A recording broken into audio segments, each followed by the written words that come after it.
Pessoal, ser nômade digital não é fácil, tá? Eu sei que parece ironia, principalmente quando eu tô num lugar bonito pra caramba, assim, vendo o nascer do sol.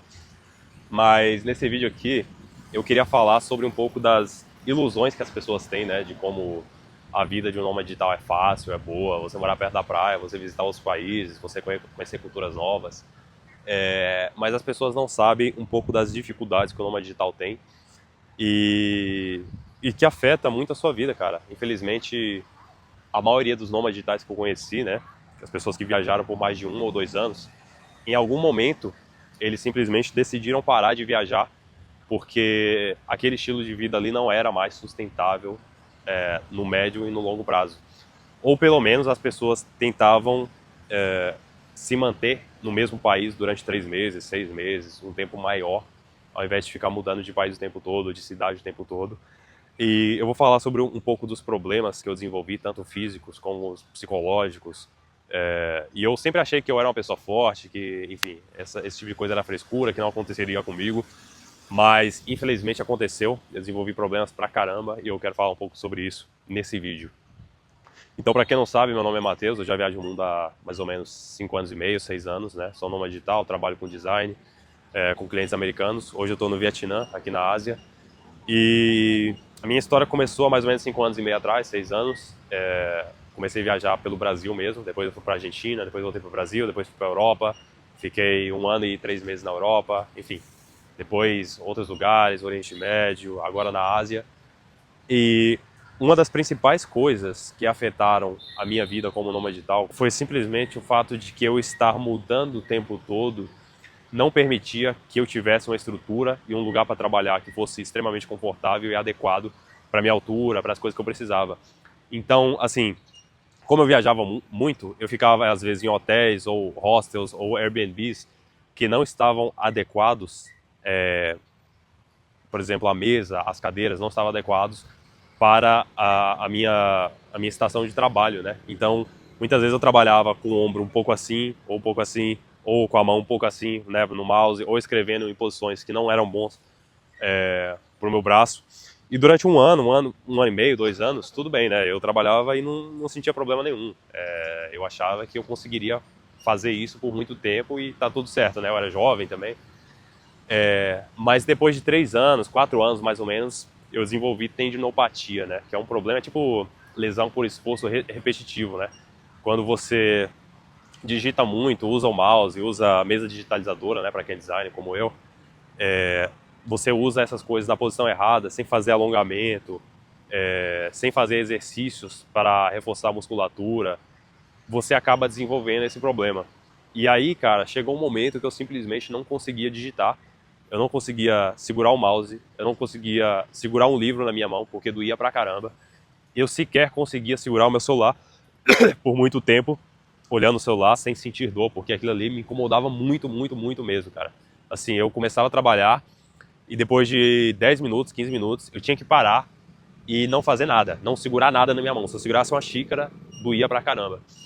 Até o momento que eu fui no médico, né? E aí o médico realmente me deu o diagnóstico, falou que era. E aí sim ele falou, ó, você tem que fazer tais exercícios, tem que fazer fisioterapia, você tem que melhorar o lugar que você trabalha, trabalhar na posição certa, que são coisas que eu sempre negligenciei, né, até aquele momento, mas ali já era tarde demais. Esse problema que eu tenho agora, eu vou ter que conviver com ele para o resto da minha vida. Tipo assim, eu consigo trabalhar, mas eu tenho que fazer exercício, tenho que fazer fisioterapia e eu sinto algum nível de dor, sabe? Não é insuportável como era antes, porque hoje em dia eu faço esses exercícios, eu trabalho em um lugar um pouco mais adequado, porém, eu ainda sinto dor. E isso é uma coisa que não dá para mudar, infelizmente. Pelo menos não que eu saiba. Se algum de vocês aí é médico ou fisioterapeuta e acha que é possível mudar isso, deixa aqui nos comentários, por favor. Outro problema que eu desenvolvi, cara, era problema nas costas, né? Justamente pela mesma questão. Trabalhar de uma cadeira que era inadequada. Trabalhar sei lá, 8 horas, 10 horas, 12 horas em uma cadeira de cafeteria, de restaurante, um lugar que não era adequado para você. Outra questão que eu desenvolvi foi problema de estômago, né? Que se chama esofagite erosiva grau B de Los Angeles. É um monte de problemas, né? Para quem não sabe, esse problema de esofagite é basicamente tipo uma ferida no estômago, né? causa refluxo, que causa acidez pra caramba. E esse é um problema muito sério também, cara, porque assim, se você... Não é grave, tá? Dá pra você tratar, mas você tem que mudar sua dieta, você tem que evitar comer tomate, pimenta, você tem que evitar um monte de coisas que antes eu comia, hoje eu não posso comer, gordura, enfim. Você tem que tomar remédio, mas dá pra tratar, mas não é nem um pouco confortável, porque assim, você come, por exemplo, uma pizza, e aí você começa a sentir refluxo pra caramba e você simplesmente não consegue dormir, porque você tem refluxo pra caramba, você sente que você vai vomitar. E o que causou isso foi um pouco de estresse, né? Porque trabalhar, problemas da viagem, sempre planejar, eu estava muito ansioso o tempo todo, né? Mudando de país o tempo todo. Então, eu sempre tive muito estresse. Uma alimentação que não era adequada, né? Muitas vezes a cozinha do Airbnb não era adequada, então eu comprava comida na rua, e aí a comida na rua, às vezes, não era a comida mais saudável, às vezes era fast food, às vezes era kebab, coisas que não são muito boas para você, né? E se você come esse tipo de coisa por um mês, dois, tudo bem. Mas se você segue fazendo essas coisas por muito tempo, 2 anos, 3 anos, 4 anos, aí chega um momento que seu corpo não aguenta, né? E você acaba desenvolvendo esse tipo de problema. E além disso, tem a questão do psicológico, né? Para mim, isso não foi tanto um fator tão forte, mas para a maioria das pessoas, principalmente as pessoas que têm um laço familiar muito grande, né? Que sente falta da família, que tem uma relação boa com a família, as pessoas sentem muita saudade, elas se sentem muito tristes por estarem longe da família e acabam simplesmente desistindo de ser nômade digital, de continuar viajando o mundo por muito tempo. Então eu acho que esses são os problemas principais e que muitas vezes as pessoas negligenciam, né? Acham que é frescura, acham que é besteira.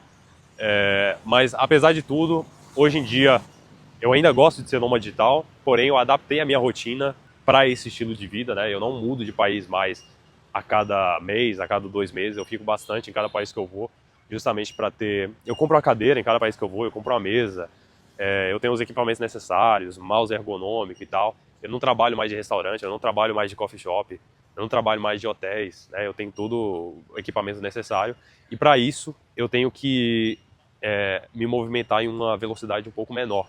Porém, isso me traz essa paz de que eu estou fazendo as coisas certas dessa vez e que eu não vou continuar desenvolvendo novos problemas, tanto de saúde física quanto de saúde mental, né? Então, é basicamente isso que eu queria falar. A vida de nômade digital não é só mil maravilhas, tem essas questões aí, mas se você for fazer isso que eu faço hoje, eu recomendo que você siga as minhas dicas, tá? Compre uma cadeira adequada, compre uma mesa adequada, mude de país a cada 3 meses, tá? Ou fique mais de 3 meses em cada país, porque se você fizer as loucuras que eu fiz antes, você provavelmente vai se arrepender. Então é basicamente isso, pessoal. Me segue aqui no YouTube, me segue lá no Instagram. Eu vou continuar postando vídeo, principalmente sobre a minha jornada trabalhando online, viajando no mundo. Segue esse canal aqui, que eu acho que vai ser bastante interessante. Até mais.